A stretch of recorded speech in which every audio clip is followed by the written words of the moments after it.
Good afternoon, everyone. I would like to take this opportunity to highlight the initiatives for the Ministry of National Security as outlined in the 2022 Throne Speech. I will initially provide you with a quick recap of the initiatives from last year's Throne Speech.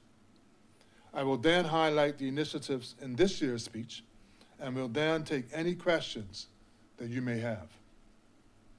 The Ministry of National Security had, as part of the focus on crime prevention and the concerted efforts to reduce the number of road traffic offenses, committed to advancing a new island-wide CCTV system.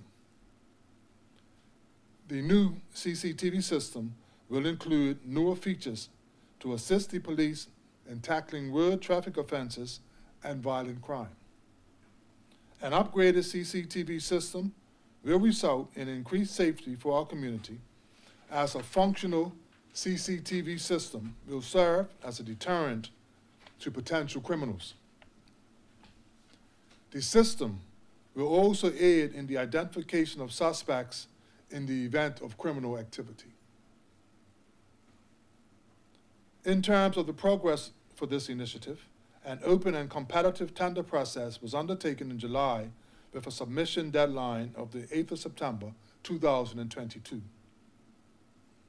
An evaluation committee has considered the bids, and Cabinet will shortly be considering the committee's recommendation. Following Cabinet's decision, the contract will be awarded. The other initiative from the 2021 Throne Speech was the commitment to introduce a Cybersecurity Act, which will establish minimum standards for cybersecurity for critical assets, such as energy supply, telecommunications, water infrastructure, and government data. I am pleased to report that the bill is currently being drafted by Chambers, and it is intended to table the bill in the House of Assembly in our March sitting. Now, turning to this year's Throne Speech, you will note that the Ministry of National Security has two initiatives, both involving the Bermuda Fire and Rescue Service. The first initiative is to amend the Fire Safety Act 2014 to clarify that the National Fire Protection Agency codes do not apply to the operation of air crash and fire rescue services. We will continue to satisfy the UK Air Navigation Overseas Territories orders and any overseas territories aviation requirements.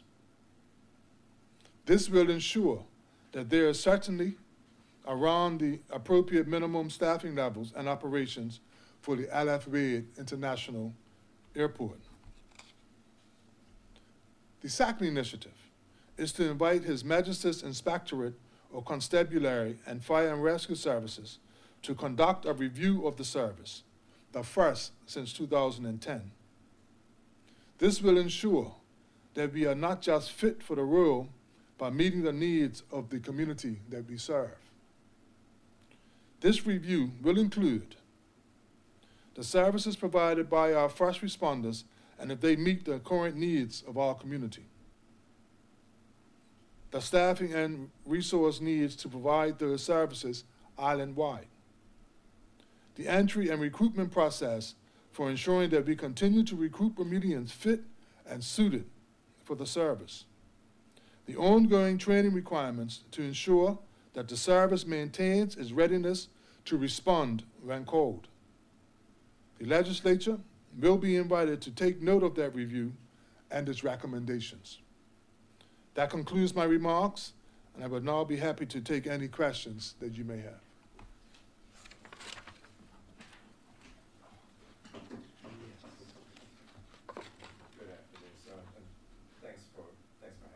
Just mentioned the review of the service that was going to be coming up. Forgive me if you mentioned it. Are you able to say when that's going to happen and when you expect it to go in front of MPs? Well, Jonathan, thank you, and good afternoon to you also. We have scheduled to have that review done in the next budget year, so early next year we anticipate that. I can't tell you how long it's going to be, but we are sure that it will happen early next year. Righto, thanks. and you mentioned the codes, the fire protection codes. Yeah, apparently there have been 2 reports have made recommendations about staffing at the airport. I guess the first question I had is, maybe could you tell us, you touched on it a bit, but why this one in particular would be needed? Did previous reports not look into the areas this one will be looking into? Well, this report is just us doing our due diligence, because the last report that we have had of the fire service was in 2012. So what we are doing is just keeping pace with the needs of our community and making sure that our fire service is fit for purpose. Thanks. Is part of the aim of it to find a way of reducing the number of firefighters that we need to have at the airport? Not at all. It's exactly what I said about having a review to make sure that the fire service meets the community needs as needed.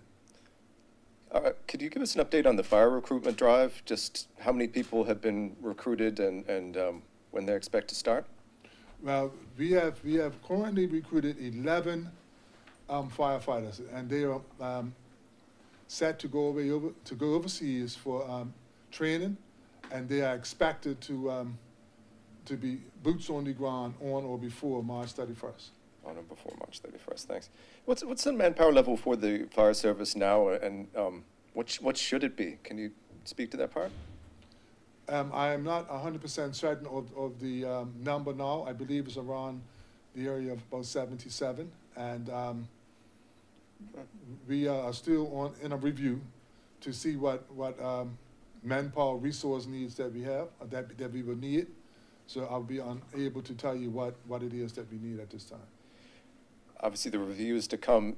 Do you envisage that they could be looking at the vetting process itself, if there's anything within that to be tweaked, as it were, to make it easier to recruit Bermudians to the fire service?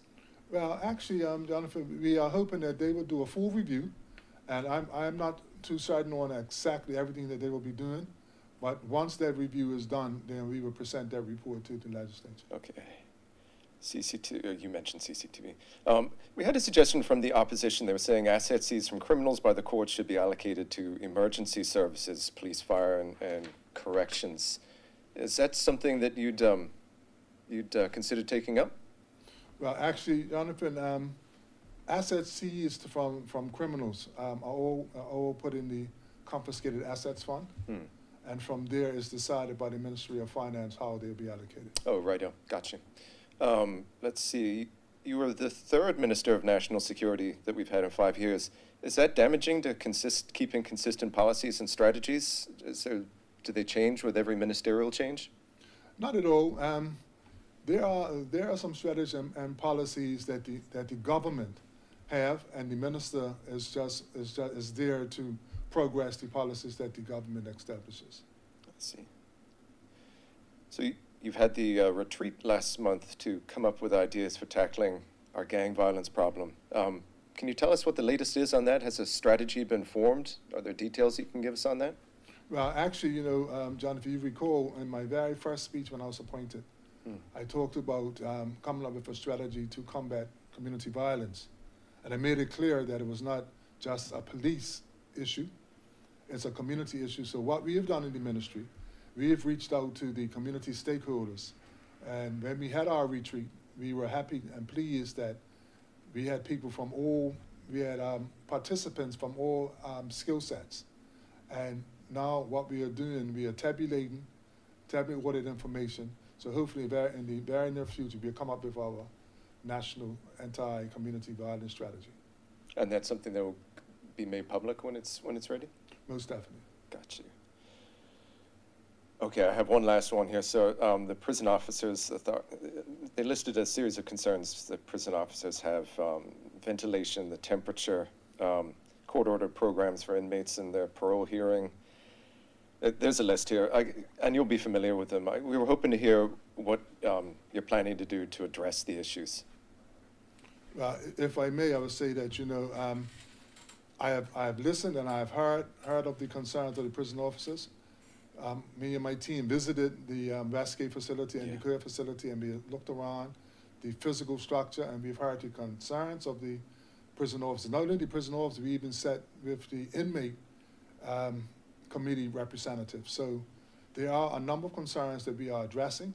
One in particular, as I stand here and speak, we have hired 5 new prison officers, I think, as in August, and they're currently now in the process of the recruitment process has started for an additional 25 new correction officers. Right out. And as far as the physical structure is concerned, I have met with the Minister of Works, and we are due to set up an appointment that we could go up there together to look at the physical structure. When you did that tour of Westgate, can you tell us about the type of feedback that you got from officers and from inmates? Well, much of the concerns were from the officers were staffing, and like I said, we are addressing that. The physical concerns, i.e. the age of the building and the repairs needed, all that is in process. And what the inmates were concerned about were educational opportunities, you know, and programs while incarcerated. And what we've endeavored to do is to take a look at it, and we were going to put money in the budget for the 23-24 session to address those needs. Last one for me, sir. Because Westgate is a building of some vintage. Is the part of the problem just that the building itself is coming to the end of its lifespan? Well, I'm not a contractor, so to speak, but I will say that every building in Bermuda like that, especially on the water side, needs constant maintenance, and that process is ongoing. So thanks for that. Appreciate you. Thank you. Next, we're going to invite Jasmine Patterson from Bermuda Broadcasting to ask some questions. Hi, good afternoon, Minister. Thank you for your comments this morning. Gosh, I guess we can stay with Westgate Prisons at the time. I know the last time that we spoke, you mentioned that a report was going to be conducted in tandem with the Prison Officers Association on an incident where an inmate had been intimate with a visitor. I wondered if that report had been seen by yourself. That report has not yet reached my desk, and at last inquiry by me, inquiries are ongoing. Okay. The 5 new officers that were hired, how soon can they hit the ground running, I guess? I would like to say that they are already on shift as new prison officers. Still going through the training regimen as one would imagine, but they're pretty well down the road and becoming full-time prison officers. Okay. And around how many officers are needed to fully sustain all 3 facilities? Not sure on the exact number, but like I said, we hired 5 in August, and we're in the process now of recruiting for another 25. Sure. Is the association happy with that number, or are they looking for more? They are happy and satisfied that as a ministry, as a minister, I am listening, and I am trying to influence where I can. Hence, that's why we got that extra 25 recruits in process. Sure. I've been informed that at least 3 prison officers have come before the courts. One was convicted for assaulting a partner. 2 others were convicted of DUIs. Yet those officers are still currently employed with the ministry. I wondered whether they're being kept on because of the staff shortage, or if they'll be held to the same account. I can speak to that, but what I will say is that they will be held to account, and anybody that falls foul of rules and regulations will be held to account. But that's not me as a minister's purview. I think that is something that the commissioner has in hand.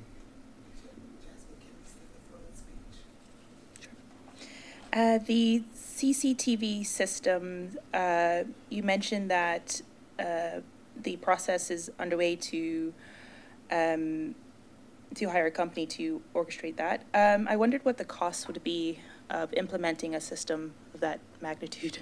Yeah, well, actually, it's going to, hopefully, once we get the tendering process out the way and the evaluation panel that decides on the successful one, and then cabinet approves of the process, then we would have a cost. But at this point in time, it would just be speculation. Sure.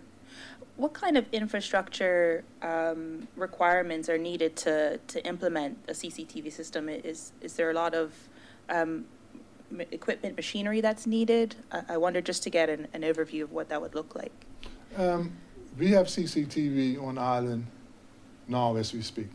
What this tendering process, what this new contract will do would be upgrading that system and probably expanding on it, because, you know, system-wise, they are always upgrading and the like. So I would think that the main infrastructure is already in place. It would just be some improvements and a little expansion of that. Sure. Thank you. I'll move over to the fire service. So the overseas firefighters that were recruited, what sort of criteria were they given before they were hired to assist the local crew here? First and foremost, we needed firefighters that were trained in airport operations, right? And that is what we are looking for overseas. And we were lucky to have some, because we looked under every nook and cranny to try to find them. When we finally got those from Canada, the first criteria was that they were airport trained and fit and ready and ready and willing to work. By fit and ready, what does that mean? Were there any psychological tests and other examinations that were carried out? Well, what I've made to understand that our system of hiring is very similar to that in Canada. So before you become a fireman, you go through certain rigorous standards. So before they were hired as firemen. So when we brought them down here, they were fit and ready to take on the role that we needed. It's my understanding some firefighters had concerns that not everybody was drug tested, you know, as rigorously as a local staff are tested. Do you know if that was done? Well, everybody is subject to random drug testing. I can't say for certain if everyone that came was drug tested before they got here, but as someone working for the Bermuda Fire and Rescue Service, they are subject to random drug testing. Just going back into the examination process that prospective firefighters have to go through, I'm told that a lot of firefighters are before they become firefighters, they tend to fail the psychological assessment. I wondered why this is happening and what parameters are being used to test this. Well, psychological testing is a serious thing. I mean, and we are in the process of looking at the whole process of becoming a firefighter. So each aspect of our testing is being looked at. There's nothing more I can say at this time concerning that. Sure. And I guess just for firefighters who might be listening that feel that they're being tested at a higher standard than the supplementary staff, are you hoping that that'll measure up by time March concludes? Yeah, by the time and all is said and done, everybody is tested the same way, and the expectations of them are the same. Thank you. And just one last question. The inspectorate that will be carrying out the review of the services, I wondered why a review hadn't been carried out since 2010. I can't speak to that, but I think it's time, and I decided that now is the time we would have that review. Any ideas of how long that process could take? No, I don't. Right. I think that concludes my questions. Thank you. Thank you very much. That's it. All right. That concludes our media briefing for today. Thank you, Minister Weeks, for your remarks. Thank you to members of the media for attending. Thank you.